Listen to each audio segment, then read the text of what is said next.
இன்னைக்கு இந்த பயலு ஒருத்தரையும் காணல, எல்லாம் வெளியே விளையாட போயிட்டானோ போல. ஆமாட்டி, அவனு போவட்டி இல்லடா, நம்மளை போட்டு கிண்டல் பண்ணிக்கிட்டே இருப்பான, சிறையா இருக்கும் டி.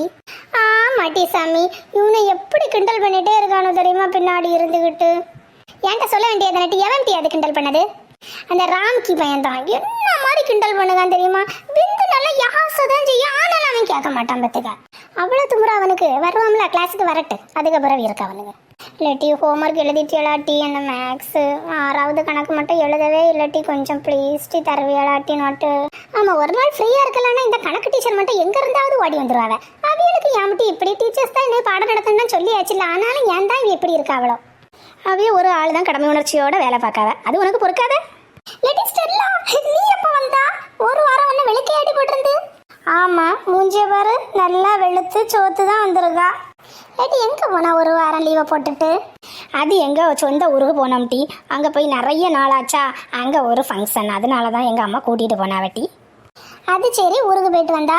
அதுக்கே இப்படி மினிக்கிட்டு வந்திருக்கா? மினுன்னு மினிக்கிட்டு வந்திருக்கா? என்னது மினிக்கிட்டு வந்திருக்காவ? கொஞ்சம் போல பவுடர் போட்டுட்டு வந்தா உடனே மினுக்குறாவளா? சாமி, என்ன பேசுகா நீ? ஆமாம், நீ மினிக்கிட்டு தான் வந்திருக்கா. ரோஸ் பவுடரெல்லாம் போட்டு மினுக்கு தான் செஞ்சுருக்கா. உனக்கு பாவம் பார்த்து சரி 6வது கணக்கு எழுதுறதுக்கு நோட்டு தரலான்னு பார்த்தா நீ ரொம்ப தான் ஓவராக பேசுகா. அடி வாங்குட்டி, அடி வாங்கு. ஏன்னா இங்கே வேற யாரும் உனக்கு நோட்டு தர மாட்டான்னு எனக்கு நல்லாவே தெரியும். வாங்கு. நான் உண்மையாகவே தர மாட்டேன் சாமி நோட்டு. எனக்கு என்னன்னா வீட்டு கணக்கை வீட்டில் தான் வச்சு பண்ணணும். அது தப்போ சரியோ, நீ இடம் விட்டுட்டு அடுத்த கணக்கெல்லாம் எழுதியிருக்க மாட்டா. அது எப்படி 6 கணக்குக்கு இடம் விட்டுட்டு நீ 7வது கணக்கு எழுதியிருப்பியா?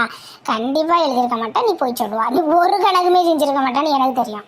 நீ இப்போ டியூஷனுக்கெல்லாம் போவதானே செய்யா? ஏன் அங்கே கேட்டு எழுதிட்டு வர மாட்டியா? அவங்க சொல்லி தர மாட்டாங்களா? மினுக்காத, ரொம்ப ஓவரா பண்ணாத சரியா? வாயை மூடிட்டிரு. நோட்டு தர மாட்டேன்னு சொல்லிட்டால, போற எதுக்கு அதை பற்றி நீ எதுக்கு பேசா?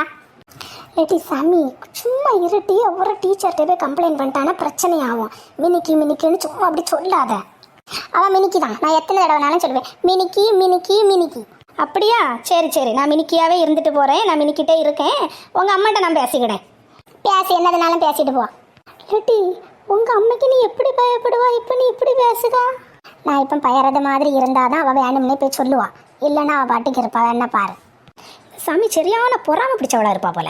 நம்ம அழகா இருக்கோன்னு அப்படி ஒரு வைத்தறிச்சல் அவளுக்கு. அதை மினிக்கின்னு சொல்லுது, பொறாம பிடிச்சவா.